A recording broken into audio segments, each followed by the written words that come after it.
Why don't you man up and grow a spine and a brain and actually figure out a strategy? They're dumb. They're right, and they're incompetent. Incompetent, feckless. Total losers. They feel entitled to their positions of power. They do not see themselves as public servants. They see you, the Democratic voters, as their public servants. It is disgusting. We want to get stuff done. We want to make life better for the American people. But I'm trying to figure out what leverage we actually have. What leverage do we have? Republicans have repeatedly lectured America. They control the House, the Senate, and the presidency. It's their government. What leverage do we have? The fearless opposition party, ladies and gentlemen. Give them a round of applause. Give them a round of applause. There's nothing we can do. What do you want us to do? I'm gonna stand here as the House minority leader and complain about how we don't have any leverage when I could be messaging about how there's a robbery going on right now as we speak. The dismantling of the government agencies seeking to return money to Americans who are defrauded by the big banks. Can you maybe muster up enough energy to give a speech about that? House minority leader. Yeah. Hakeem Jeffries. God, the Democrats are so pathetic. They're so pathetic because if you don't agree with what the Trump administration is up to, if you don't identify as a Republican, if you didn't want to vote for Donald Trump, what other option do you have? Okay, the party that tried to run a decomposing corpse, and then when he got caught, they anointed the Democratic nominee. The party that keeps telling you that there's nothing they can do, whether they're in power or out of power. Yeah, I mean, look, come on. So, guys, you've literally heard me sometimes sing this line. There's nothing we could do. There's nothing we can do. That's the Democratic mantra, and that they say that when they get in power. They're like, oh, the filibuster, the parliamentarian, skittle-boo. You're like, that's not even a word. It doesn't matter. There's nothing we could do. There's nothing we could do. They're so pathetic. And now that they're in the minority, here comes Hakeem Jeffries to sing the same song. There's nothing we could do. Then what?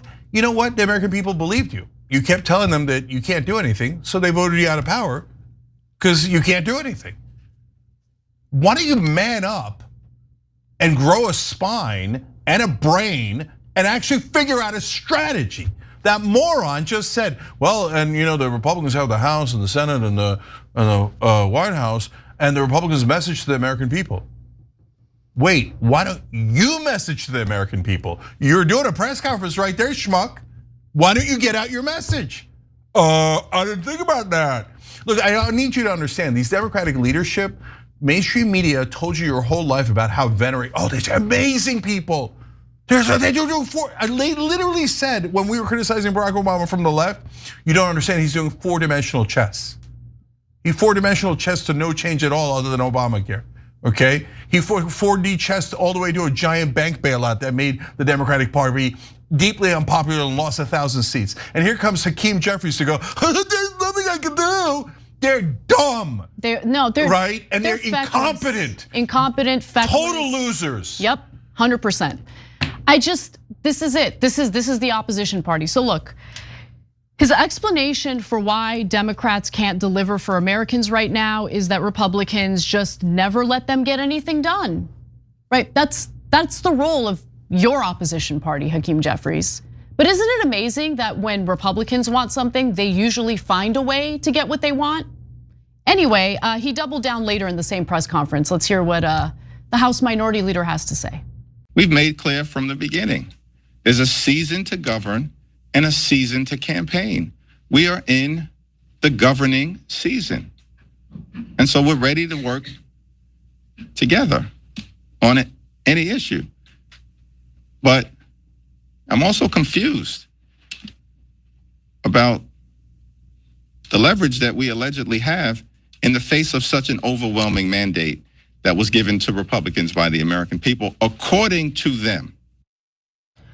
Listen, no one is stupid enough to think that Democrats have a modicum of power right now. They don't. They have no power right now. We all understand that. But how about take a look at the behavior of Republicans when they are not in power? You wanna know what they do? They don't shut up, okay? They're doing press conferences, they're doing congressional hearings, they're repetitive. Again and again, I mean the Hillary Benghazi thing. every single day. Hillary, Benghazi, Hillary, Benghazi, Hillary, Benghazi. Democrats though, oh, they cower. And then they tell their own supporters, shut up.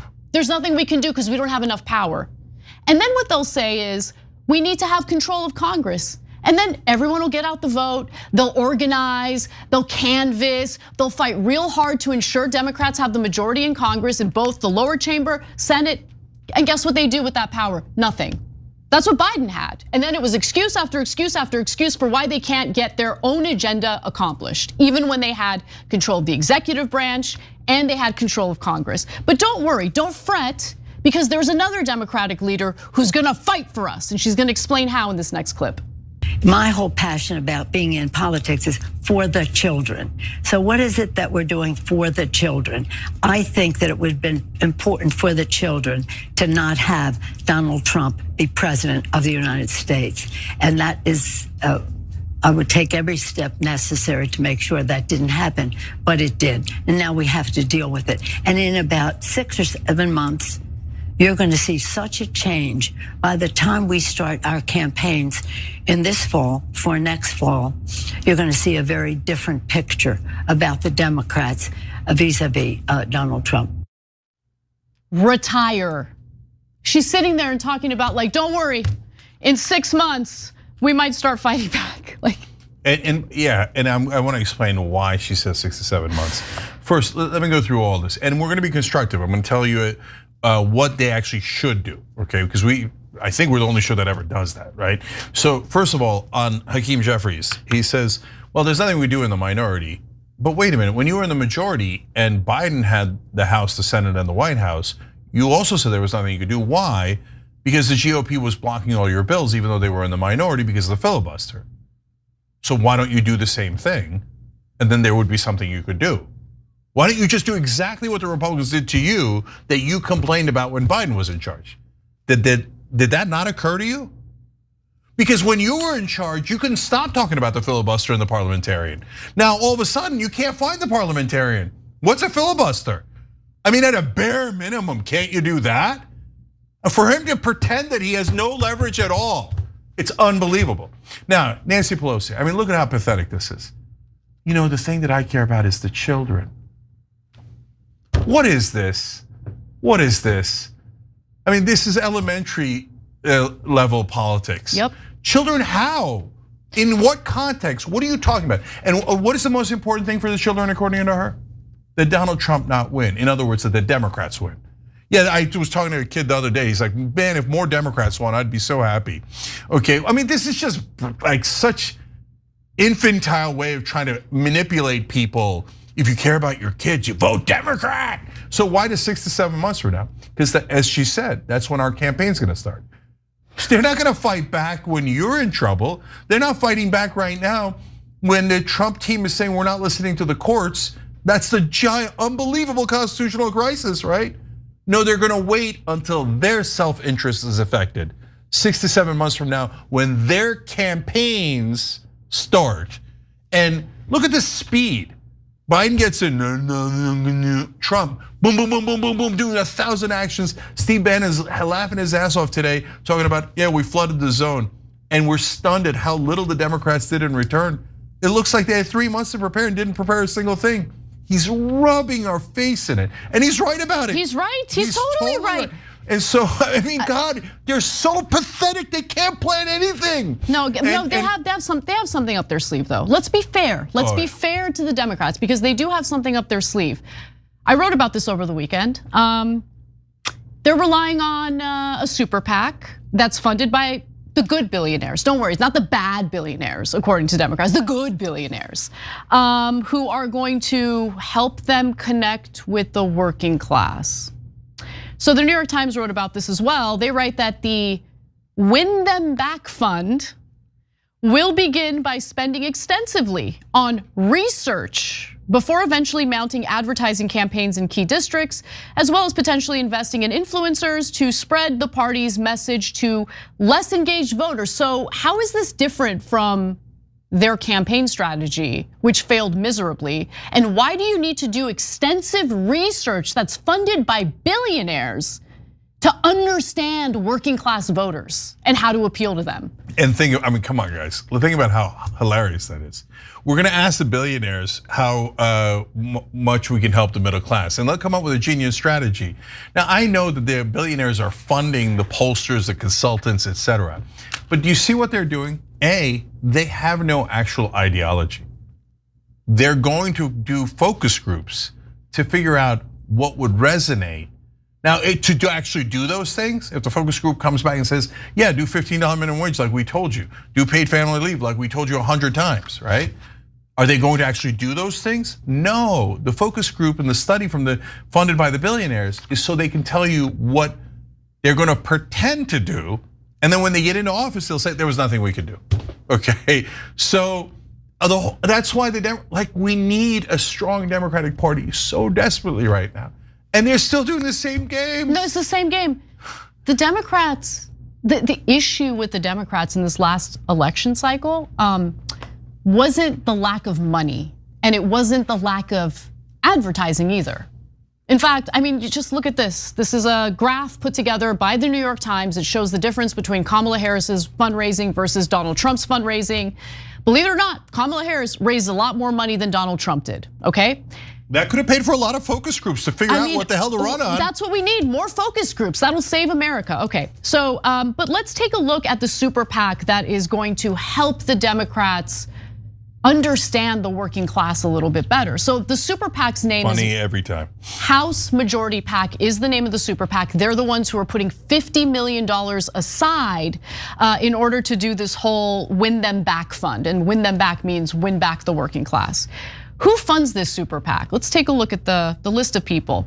The top donor is Michael Bloomberg to the tune of $13 million. And this is just in the last election cycle in 2023 through 2024.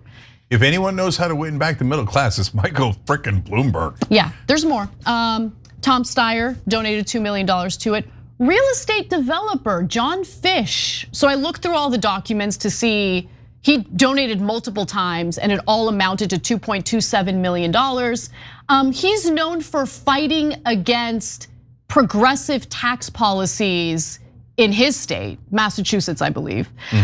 So yeah, he would really know a lot about connecting with the working class. LinkedIn co-founder Reid Hoffman, $1.5 million. But look at all the Bain Capital executives.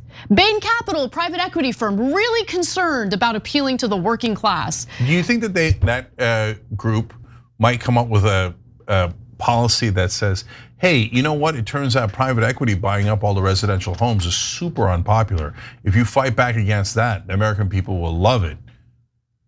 They're funded by Bain, that's a private equity company. They're not gonna come up with that conclusion. Yeah. They're gonna come up with smokes and mirrors like the Democrats always do.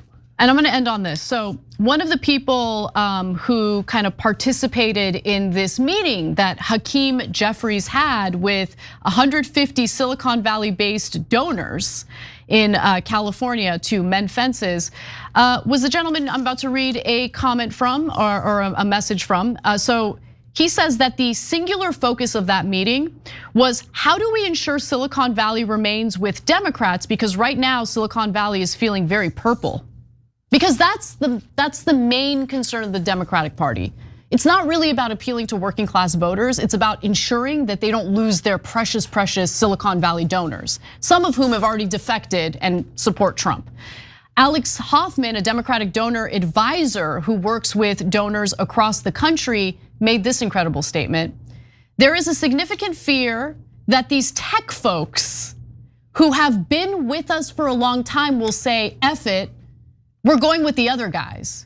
These donors are also pissed watching former and current colleagues have unlimited, unchecked power and getting richer off of this, and they're not. Meaning the Silicon Valley executives who supported Trump, they're getting everything they want. And the ones who decided to stick with Democrats aren't, and they're very jealous. Guys, that last quote was devastating. Because the last part's the worst part. If they had just left it at, they're very frustrated because all these guys who gave to Donald Trump are getting everything they want. Okay, that sounds fair. But they gratuitously added, but we're not. We wanted all the goodies. And now it turns out backing Trump would have gotten us the goodies. You guys didn't deliver enough for our bribes. I mean, campaign contributions. And that's why we're gonna give you more so that you can come up with a new strategy to trick people into supporting private equity. I mean, connect with the working class. Okay, so now let's be constructive, because if all we do is tear down these Democrats, then what hope do we have? Okay, so that's why I try to help build a different portion of the Democratic Party, just Democrats, etc. That had its upsides, it's had its downsides. But at some point, somebody's got to do this, okay? So first off, you need leadership. I don't care if you're an actual leader, Hakeem Jeffries, Chuck Schumer, etc. Somebody in the Senate, in the House, raise their hand and go, I'm having a meeting. Anyone who wants to fight back, this is not public, come in, we're doing a meeting. Okay, hey, I don't need Hakeem Jeffries' permission. Jamie, you're going on MSNBC. Steve Cohen, you're going on Fox News. This guy, you're going there. You're going on Joe Rogan's podcast, if you can get on. You're going on the other podcasts, etc. And okay, now, we're all doing that so we get our message out. That is number one thing we can do. Hakeem Jeffries just said earlier in that, what we showed you, that the Republicans won by getting their message out. So knucklehead, you might want to do the same. God, he's nowhere near a leader. Okay, then secondly, you have to agree on what the messaging is. What is a powerful message that you could deliver? So for example, we covered a story, and it might seem like a minor story to some, but it's actually excellent moral high ground to fight from last week, which was they're getting rid of the lead cleaning in the water. That means there's gonna be more lead poisoning. That means like it literally drops IQ points of kids. It increases crime, and cleaning up the lead out of the water has an over 90% approval rating. So if you all went out on the Sunday shows, you all went on the podcast, you all went on online media and said at the same time, they're poisoning our kids, and here's definitive proof. Why are they doing this? Then you're fighting on moral high ground and you're doing damage. Republicans do this all the time with tiny little issues that nobody's even ever freaking heard of, right? This lead thing is an actual real important thing. And by the way, he's like, well, we're trying to work with them. Look, if you say, hey, there's some things I would like to work with them on, good, no problem. I say, for example, you want to cut the Pentagon? That's a Democratic priority. If the Republicans agree, it was. If the Republicans agree, great. Then by the way, what do? You look reasonable for working with them on an issue that's popular and was yours to begin with, right? So there's ways to agree on a small number of things and fight back on the other parts and do it right. But are they gonna figure out any of that? No, and that's why it's hard not to be despondent. The Democratic Party is so pathetic. There isn't one freaking leader that could do any of this messaging. If the courts make a ruling and the administration decides to run over the courts, what then? What can Congress do? You say it's our job in Congress to stand up to it. There's two major functions here. One is the oversight of what they're doing, right? And one of the things that we haven't even talked about is that our Republican colleagues have been acquiescing in all of this. I know this. I've seen a few of them stand up from time to time. Maybe they'll stand up to cancer trials being cut. Has Klobuchar been in the United States Senate through the entirety of the Trump era or not? Because no, they won't. Okay, so Senator Klobuchar is yet another example of a Democratic lawmaker who was asked, all right, well, you say that the Democrats are gonna fight back against Trump, his administration, and what Republicans are up to. How do you intend to do that? She immediately leans on, hopefully Republicans will do the right thing. Wow, great leadership there. Now, what did you think about it, Cenk? Yeah, so look, it's a disaster for several different reasons, including hoping that Republicans do the right thing is the Democratic strategy. Okay, that makes no sense at all. But I actually think that it's even worse than that, and I want to talk about their hypocrisy as well, but in a minute. All right, well, let me give you all the details first. So look, they were talking about the Trump administration and their attempt to basically cut billions of dollars in funding from the National Institute of Health for biomedical research. Now, academics at universities and medical centers immediately rebuked this idea. As outlined in an NIH memo, the policy would cap the amount of funding for what are called indirect costs for general expenses like facilities and administration at 15%, down from an average of around 27 to 28%. So the NIH, this is really interesting, said that the change could actually save the American government more than $4 billion a year, and argued that lower rates for indirect costs are actually more in line with the grants from private foundations. So private foundations apparently are making do with that 15% cap, right? Or something similar to that. But several researchers said that NIH's high rate of funding for indirect costs helps subsidize the infrastructure necessary for their work, everything from a building's heating and electricity to personnel. All right, I'm gonna pause for a second and just say, look, of course, people at NIH are gonna say, no, we need more money. Like, they're gonna make that argument. So I'm not as heated about this potential cap in grants to the NIH specifically for the indirect costs, right? That's what we're talking about here. I would need to see more evidence indicating that they need to get grants that come, where the average is about 27 to 28% as opposed to 15%. But anyway, putting that aside for a second, a stat examination of publicly available financial records and internal emails did show that some top universities and medical centers stand to lose $100 million or more a year if the 15% cap is implemented, including prestigious institutions in conservative states that voted for President Donald Trump. Now, over the weekend, some laboratories even began the process of shutting down. So they claim that this has already had some impact. Kimron Rathmel, who is a cancer researcher who led the National Cancer Institute under the Biden administration, says that this policy shift would have both health and economic consequences. She says that this abrupt change in the way grants are funded will have devastating consequences on medical science. Many people will lose jobs, clinical trials will halt, and this will slow down progress toward cures for cancer and effective prevention of illness. Now, yesterday, the federal judge named Angel Kelly temporarily blocked the National Institutes of Health from implementing the budget cuts after 22 states sued to essentially stop this change from happening. And so Kelly later expanded on this pause on the NIH cost cutting nationwide in response to the suits from dozens of research institutions. And it's one of the many Trump policies that the courts are now weighing in on. They've stepped in to temporarily block what the Trump administration is trying to do here, which outraged the administration. So this is all context, okay? This is where the story starts to get juicy.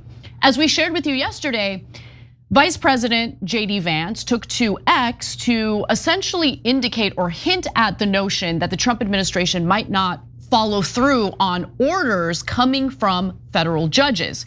He wrote, if a judge tried to tell a general how to conduct a military operation, that would be illegal. If a judge tried to command the attorney general in how to use her discretion as a prosecutor, that's also illegal. Judges aren't allowed to control the executive's legitimate power. So there were falsehoods in there that we addressed yesterday, but the whole point is maybe we don't listen to what the federal judges order us to do. And other Republicans also fell in line with this idea, including Senator Mike Lee, who accused the judiciary of trying to stage a coup. Okay, now in response, Amy Klobuchar, senator, says that Congress, courts, and the constituents need to fight back against attempts to undermine the judiciary branch. But she also hopes that some of these Republicans in Congress are good guys and they'll step in and fight the Trump administration if they do in fact try to ignore what the courts are ordering. So let's take a look. I've seen a few of them stand up from time to time. Maybe they'll stand up to cancer trials being cut. Watch for it. Maybe they'll stand up to Kash Patel, which they sure better do, as this man who has shown no regard for the truth is about to become head of the FBI unless they stand up for it. But they have to stand up to make this really work. Then you have oversight, and you can also pass legislation to make very clear what the limits are on this power. So Cenk, clearly she is hoping that some Republican members of Congress will join the Democrats in pushing back against the Trump administration, especially as it pertains to what they might do in ignoring some of the federal judges, right? I mean, is she delusional or am I delusional for thinking she's delusional? No, she's definitely delusional. So let me start with the hypocrisy, but I want to come back around. I have a lot to say, but come around to why one thing that Anna just said is a really smart strategy by the Republicans, unfortunately. So first, on the hypocrisy. So Democratic leaders, people like Amy Klobuchar, said that Trump wasn't like a fascist, which is, by the way, what I said, because I thought he tried to steal the 2020 election, and that's a form of authoritarianism that I can't stand. And by the way, now he's ignoring the courts, exactly what I was worried about. But they didn't say like a fascist. They said Nazi over and over again. So let me get this right. In your mind, Amy Klobuchar, a Nazi wins the presidency, which is already like shocking, right? And then you got 3 months for his inauguration, and then he's, on day one, he's gonna come out guns blazing, right? You didn't prepare at all in those 3 months for a Nazi assault on our democracy. Instead, your best plan is, I hope the other side does something about it. I mean, you can't argue that that's there's no argument at all. It's indisputable. World's worst plan. I mean, it's not. So the politicians that Donald Trump has bullied and cowed into complete and utter submission, I hope they become moral and do the right thing. But I thought you said they were Nazis. When would they become moral? Like, did you mean it or did you not mean it? I had concerns, and unfortunately my concerns have proven to be right. You guys pretended your concerns were way higher. Like the concentration camps are starting, et cetera, and you didn't prepare a single thing. That is unreal. Democratic incompetence is 100 out of 100. So look, it's not just incompetence though, Cenk, because I think that this is not to erase the nefarious things that Donald Trump in fact did do, including the refusal to accept the results of the 2020 election, what happened on January 6th, the fake electors plot, all of that is true. I am not minimizing that. However, my issue with the Democrats is that they believe that they could just simply latch onto that narrative and that, campaign call basically, and not really offer the American people or their Democratic base a damn thing when they were campaigning. And so they thought that was enough. That's all we need to do. We just need to scare the voters enough to win, the electoral college votes necessary to get into the executive branch. That's all they thought they needed to do. In the meantime, they've gotten super rusty in regard to connecting with the American people and understanding what it is that they want, what these lawmakers can do to make their lives better. And this was all happening as Donald Trump and his team clearly were planning, plotting. He came into office ready to do his agenda. On day one. Okay, so that's one more example, then I want to get to cancer in the courts. So if you thought Project 2025 was coming, and I did, and we had that discussion yesterday on the show about, hey, what happened with it, et cetera. Now Russell Vought is the head of OMB, and he's was the guy who came up with Project 2025. So I agreed with the Democrats there. Okay, so then why didn't any of you prepare to counter Project 2025? And not just before the election, which would have been nice, but after the election and before inauguration, again, 3 months, you didn't have one plan other than, I hope the other side reins in Donald Trump. And by the way, her hope is that the other side's politicians rein him in, not the voters, which is a huge distinction I'm gonna come back to. Okay, now on to cancer. Look, she's like, I hope they realize their ways. No, your job is to go out on TV and get all of your colleagues to go on TV, radio, newspapers, podcasts, online media, et cetera, and go, Trump's pro-cancer, Trump's pro-cancer, Trump's pro-cancer. Now then you guys say, well, that's a little bit much, right? Okay, but now you've opened up and I wouldn't say he's pro-cancer because I'm doing honest reporting here, right? But if you're a Democrat and you're trying to counter Trump, you wanna frame it in a way where you get people to ask the question, whoa, that's like a big thing to say, he's pro-cancer. Okay, so what do you mean by that? Well, he just cut funding for cancer research. We're a lot less likely to cure cancer if you cut funding for cancer research. Let's take it to the American people. Are you in favor of cutting funding for cancer research or not? I want a poll on it. Okay, you take action. So, but that's not just for your good feelings. It's so that those polls then get the Republican senators worried. You run polls in the Republican states, in Republican districts, showing how unpopular it is to cut cancer research. Even if you don't want to say Trump is pro-cancer, you can say, okay, you know what? At least put your message out there, do the poll, and put actual political pressure on the Republicans to vote no. Because the thing is, you do need Republicans to vote no. But just hoping they do is dumb. Putting incredible pressure on them, getting their numbers to start heading down to the point where they're nearly sure they're going to lose. That is how you effectuate political change. Isn't it amazing that not a single Democrat in Congress knows that? They never, ever do that. That is unreal. The second thing I would do is what Anna said. So I'd say, hey, look, we as Democrats are representing the American people. How? I want them to do the cancer research, but once they do, if we're gonna give it to a drug company, I want equity in that company. The American people are the taxpayers funded that research, and they should get equity in the company we give it to. What are you giving it to for free? Why? Why free? Why free? If this was a private corporation and we gave them cancer research, we would get a giant chunk of that corporation. I want a giant chunk on behalf of the American taxpayers. Why are they robbing us? Yeah, I mean, look, honestly, our federal government has set up a system in which we as American taxpayers are investing in pharmaceutical companies for cancer research, drug research, whatever it is. Okay, and what kind of return do we get on our investment as the investors in these companies for their research and development? Price gouged, that's what we get. And that is a huge injustice.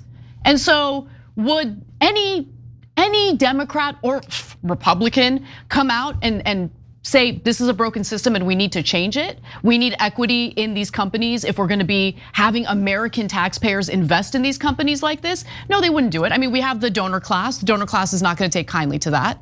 But I do wanna just quickly go back to the issue of the Trump administration ignoring the courts. And I'm gonna give Cenk some credit because, look, believe it or not, there were some pretty prominent Democrats who were suggesting that maybe it's not such a bad idea to ignore what the federal courts have to say about some of these issues. So let's go back to 2023. So back in 2023, Representative Alexandria Ocasio-Cortez had suggested that, you know, we don't like the way a federal judge in Texas has ruled on the FDA's approval of mifepristone, which is a common abortion pill. Essentially, the FDA wanted to make it easier to send the drug by mail. And so that was challenged by conservatives through the courts, and a federal judge essentially ruled against what the Democrats wanted, ruled against the FDA in this case. And so at that point, AOC goes on television, and let's take a quick look at what she had to say. I believe that the Biden administration should ignore this ruling. I think that the courts have the legitimacy and they rely on the legitimacy of their rulings. And what they are currently doing is engaged in an unprecedented and dramatic erosion of the legitimacy of the courts. It is the justices themselves, through the deeply partisan and unfounded nature of these rulings, that are undermining their own enforcement. So you're saying the Biden administration should ignore this court, but what does that look like? What does that actually mean? You know, I think the interesting thing when it comes to a ruling is that it relies on enforcement. And it is up to the Biden administration to choose whether or not to enforce such a ruling. So AOC suggested that, and I couldn't remember what our commentary was when we covered this story, because we did cover this story on our show. And I gotta give you credit, Cenk, because you are consistent. Let's take a look. There are two different scenarios here, and they're very different. One is where we are today with two different conflicting federal judge orders. Now, if the Biden administration says, listen, I don't know which one to follow. I want to follow the orders, but I don't know which one to follow. So that's why the Texas judge can't trump the Washington state judge. I'm gonna have to let this go to appeals courts and then maybe even the Supreme Court if the appeals courts disagree before I implement the judge's decision, okay?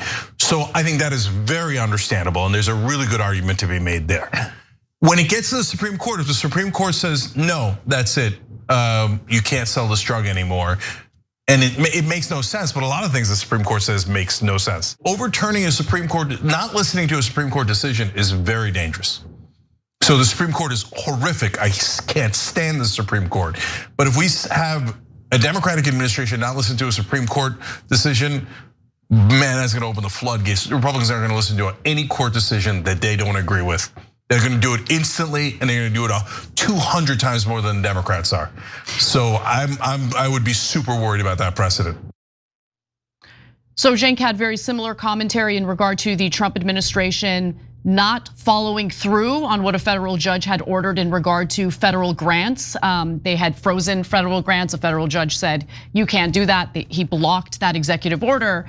And while the Trump administration rescinded their notice on freezing federal grants, through their actions, they did the opposite, right? They continued on with the freeze, and a federal judge called them out on doing that.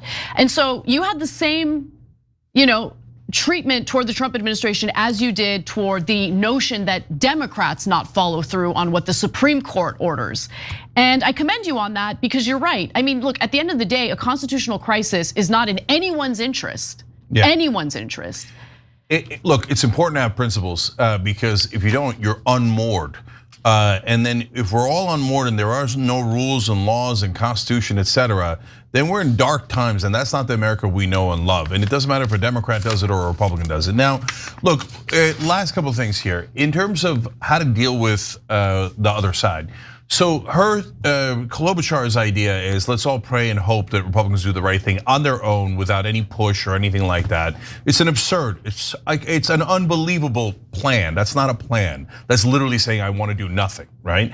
So, but you have to, if you actually wanted to be effective, what you would do is you would distinguish between two different things, okay? Or two different buckets. One is, who are you trying to address? Are you trying to address Trump? Are you trying to address Republican politicians? Or are you trying to address their voters? So oftentimes Trump is immovable if you're a Democrat trying to push against them. The Republican politicians are arguably more immovable because there's so more to Donald Trump that they're just waiting for their orders and they're only going to listen to orders. But the voters are not immovable. I know a lot of our side thinks that they are, but that's because you haven't talked to them. I know. Tons of people who won't believe me on the left. No, they're all in a cult, blah, blah, blah, blah. You say as you repeat the same exact things from our side and never have any independent thinking. What's that? Oh yeah, a cult. Anyway, so you engage the voters that voted for Donald Trump. Remember, a lot of them aren't even MAGA. A lot of them are tons of independents out there. You engage the voters and help them push Republican politicians to vote no against Trump's agenda or move Trump to being so unpopular that he wants to get back to being popular because he's vain, and you use his ego in a positive way to try to effectuate the things that you want. And that would be, I would argue, a smart, rational strategy. And there are many things and then when you say, okay, and then we get into binary thinking. A lot of folks go, are you saying that you should just agree with MAGA? Well, because if you agree with MAGA on one thing, that means you have to agree with them on everything. No, you don't. No, it doesn't. The only reason you're saying that is because you're doing projection. Because you're saying, no, I am in a cult and I will follow this cult 100%. I will never, ever, ever vary any of my opinions. I will do exactly what the cult orders me to do, right? So you assume they're doing likewise, and oftentimes MAGA has done likewise, especially in Trump's first term. Yeah, definitely. But what we're seeing in social media and all of our interactions is, guys, they don't agree with us on at least 90% of stuff, at least 80% of stuff, okay? When you get into the specific policies. But if they say they're anti-war, at least ask them to be anti-war. It doesn't mean they're gonna turn on Trump on day one. It doesn't mean they're gonna turn in 3 weeks. But keep asking the question, wait, I thought we were anti-war. I know I'm anti-war, are you anti-war? And so there's so many different ways that you could try to break through to the voters, to the politicians, et cetera. But none of them are, I don't know, I hope they do the right thing without me doing anything. I'm just gonna sit here like a lump on a log. No, so that's the establishment Democrats. They're useless, right? And for other folks on the left, please have a strategy. Like if you think the right strategy is just yelling at them, okay, no problem. Tell me what step 2 in that strategy is and what step 3 is, and how do we win? Like if you could show me a strategy where I yell racist at them at the top of my lungs, I'm good at that. And somehow that magically leads to us winning, then I'll do that strategy because I care about the policy, eyes on the prize, right? But no one in their right mind thinks that that's a winning strategy. That's just emotional venting, right? But okay, so that's folks that are online, et cetera, et cetera. The most important thing is the Democrats that are actually in Congress and have power. Are you guys actually gonna do anything? No. Last thing is the one I promised you, which is what was the smart strategy the Republicans have? Look, when they don't listen to the courts, that is a form of a coup. It's a coup against the American system and against the American Constitution. Saying, no, we're not gonna have 3 equal branches anymore. The executive branch has the guns and they will do anything they like. They will ignore Congress, and when the courts tell them not to ignore Congress, they'll ignore the courts. That's a constitutional coup against America. So what are the Republicans doing already? They're using the word coup against the Democrats. Just like Trump did with fake news. He originally did the fake news on Facebook, his campaign team did, and then he blamed the Democrats and the mainstream media for fake news. Yeah. And they're doing it ahead of time. They know they're doing a constitutional coup, so they're going around going, oh yeah, the Democrats, coup. I don't even understand their logic. What are you calling a coup? It makes no sense at all. But it doesn't have to make sense. By the time the idiot Democratic senators figure out, oh, it's a constitutional coup, and they say it, it'll look like they were copying the Republicans. Now, first I point that out because it's a brilliant strategy. But secondly, think about it. The Republicans are so prepared. They are. It's so obvious. They prepared these plans for years and years and years. They prepared their media strategy. They prepared their policy, et cetera. And our side is going around, and like we told you yesterday on the show, Hakeem Jeffries went to Silicon Valley to meet with billionaire donors and basically asked them, what should I do? Mend fences. Oh, it's just pathetic, man. Yeah. So look, guys, that doesn't mean give up on the Democrats. It means insist on a strong populist Democrat that's actually gonna represent you and the policies you love. I'm trying to figure out what leverage we actually have. What leverage do we have? They control the House, the Senate, and the presidency. It's their government. What leverage do we have? Last Friday, House Minority Leader Hakeem Jeffries, the gentleman you just heard from, seemed kind of frustrated at the notion that Democratic voters are, wanting their Democratic lawmakers to do something, to do anything, to essentially fight back against what's currently transpiring with Republicans, their efforts to advance Trump's agenda, and honestly, what's happening at the executive branch. I mean, we haven't really heard much from Democratic lawmakers. Yes, there's been a rally here or there. Usually those rallies are incredibly embarrassing and accomplish nothing. It's very clear there's no strategy in place whatsoever. And now, thanks to a new scoop from Axios, Jeffries is apparently furious with grassroots Democrats who want their elected leaders to take action. It's just so pathetic. So we'll get to that newer report momentarily, but first a bit of context. So a week ago, Axios broke a different report stating that congressional Democrats were getting an unprecedented volume of calls to their offices. So some staffers said that they hadn't seen this many calls since seminal events like the October 7th attack, the Brett Kavanaugh hearings, or even the Trump impeachment proceedings. Now, get a load of this. Representative Mark Pocan stated, "We had the most calls we've ever had in one day last Monday in 12 years. And Representative Jim McGovern told Axios, "I can't recall ever receiving this many calls. People are disgusted with what's going on and they want us to fight back." It's kind of amazing that they need a high volume of calls from their own constituents to understand that, their constituents would want them to do anything, but okay. Some of those calls were coordinated by grassroots organizations, including Move On and Indivisible. A spokesperson for Indivisible confirmed to Axios that they did, in fact, direct people to call Democratic lawmakers. They directed them to call over 30,000 calls to Democratic senators and over 4,000 calls to representatives in just 2 weeks. But Axios explained that congressional Democrats are not really appreciating this. They're actually pretty irritated by it. One anonymous House Democrat, and you can understand why they want to be anonymous, stated the following: "There has definitely been some tension the last few days where people felt like you were calling the wrong people. You are literally calling the wrong people. Okay, well, who are they supposed to call? Senator Richard Blumenthal is about to explain. What I think we need to do more is put the onus on Republicans so that the calls that we're getting are directed toward Republicans. Why would Republican lawmakers care about what Democratic voters think? Democratic voters aren't going to vote for them. They're voting for Democratic lawmakers who are totally abandoning them and doing nothing. Look, everyone understands that Republicans are in charge right now. Everyone understands that Donald Trump is the president and Republicans have a majority in Congress, in both the House and the Senate. We get it.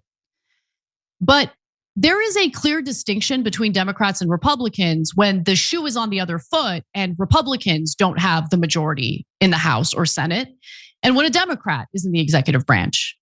They find other creative ways to fight back. But you don't see that from Democrats.